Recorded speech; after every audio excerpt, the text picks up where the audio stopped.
The role of philanthropy in St. Cloud State's future is absolutely critical. It is vital to our future. Being a previous faculty member myself for many years, I know that's where our transformation of our student experience happens. It's in the classroom, it's with faculty. And when you support faculty in their scholarly endeavors, give them the opportunity to explore, to do research, and then to take that knowledge and engage students in their teaching and in their hands-on experiences, it is a game changer for our students. The Hellervik Prize, I think, is really remarkable in that it is clearly the most prestigious faculty award that we have. And one of the things that I've come to really admire what it's able to do for faculty is it really furthers their work engaging with our students. And Lowell's foresight and belief in faculty in that way is truly extraordinary. As you know, our industry is changing faster than we've ever experienced in the past. And that's put demands and expectations on faculty that they haven't had to think about in the past. By his giving and allowing faculty that space, and more importantly, the time out of the classroom to do their research, is giving them a chance to grow and to develop professionally. Well, if anybody had told me what I was going to end up doing in my career back in those days, I would have said, I don't know what you're talking about. I became an industrial psychologist. Turned out that some of the things that I did at St. Cloud really were very helpful later on in life. Didn't know it at the time, and it's a good lesson for all kids, I think. You know, you do the best you can at what you're doing, and good things happen. You know, they're out there and available. And so I took a course in industrial psychology for a minor out of curiosity, and lo and behold, I did well at it, and the professor noticed me. When he noticed me, he asked me to do a project with him at 3M one summer. So I did, and it went well, and he and I hit it off, and so ultimately he asked me to go into business with him, and so we set up a consulting business called Personnel Decisions, which became known as PDI. I think that PDI was a leader in all of that, you know, leadership, culture, development of organizations, as well as development of people. We ended up having, at our peak, we probably had 800 to 850 employees and 30 offices around the world. We were the largest group of industrial psychologists outside the government in the world. And the people would say, how are you so successful? And my response was always, I showed up for work every day. The entrepreneurial side and the philanthropic side was something that I learned totally from my husband.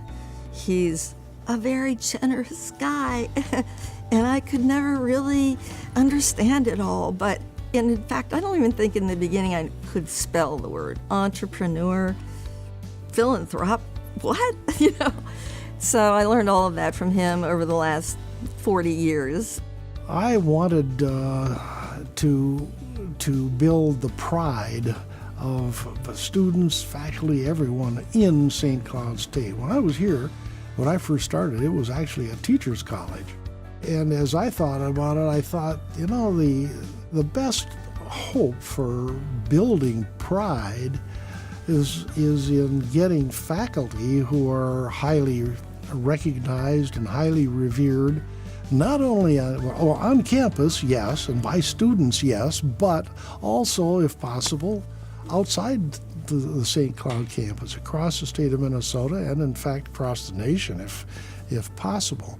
These are the people that stand out. These are the people that make it a memorable experience in a lot of ways. And when people are excited about what they're doing, it's contagious. It goes around and around through the organization, and more people are happy and excited. I mean, St. Cloud, I've been amazed with this program. I've met some just incredible people who are doing such really stunning work at things that I never heard of before. They're out there doing it, and that's the way it should be.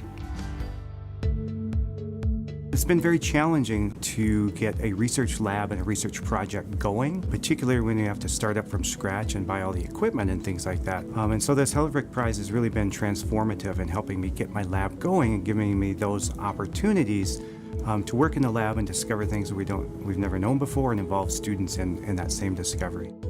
Many a times we do not have the opportunity to connect theory to practice, but this prize allows us to be able to do that, to go to the field and make sense of the theory that we are teaching in the classroom. So I won the Hellervik Prize for 2017-2018, and the research project that it funded was for both myself and my graduate student, master's student, Molly Lou Pintock, and we presented our research at a national conference of the American Association of Geographers in New Orleans in April last year, and we're now working together on a publication. So it's both helping my professional development as well as Molly's, in the sense that she's going on to study for a PhD in the future, so it'll professionalize her in the process as well.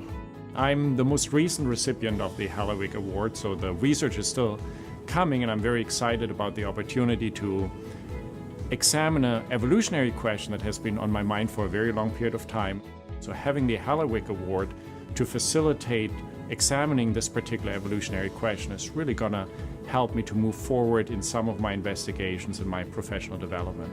Over the course of my 10 years as faculty on this campus, I have had the opportunity to work with 40 undergraduate students in research projects.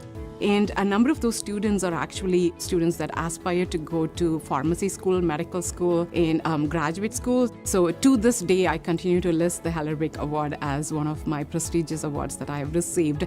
When I think about my professional development, of course, we have several aspects of professional development. You are publishing, you are doing research, you are active. However, the most important stuff for me from the beginning when I came here was being involved in undergraduate research. And without that prize, basically, it would not be possible. So I'm really so thankful, and 131 students afterwards that I got it, and so that's my story. Dr. Hellervik, thank you so much for everything you've done for St. Cloud State University. I'd like to extend my sincere thank you to Dr. Hellervik for his contribution to the St. Cloud State Foundation. We are very grateful for that. Thank you. Thank you, Dr. Hellervik. Thank you, Lowell, for your commitment to faculty development on our campus. And a hearty congratulations on your 2018 Visionary Award from SESU. Well deserved. Congratulations on being honored as St. Cloud State University's 2018 Visionary Award recipient.